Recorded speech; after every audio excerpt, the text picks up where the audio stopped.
Are you curious about how soap actually cleans your hands? Let's dive into the science behind it. Soap is like a superhero in disguise. It has a hydrophilic head that loves water and a hydrophobic tail that hates it. When you add soap to water, these molecules form little clusters called micelles. Now, dirt and grease are nonpolar and hydrophobic, meaning they don't mix with water.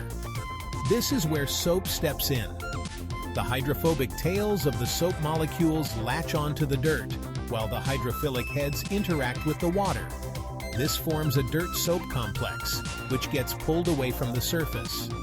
The micelles then surround the dirt particles, suspending them in water and preventing them from sticking back. Finally, when you rinse, the water helps flush away this dirt soap emulsion, leaving your hands squeaky clean. It's simple science, but pretty cool, right? Give it a try next time you wash up.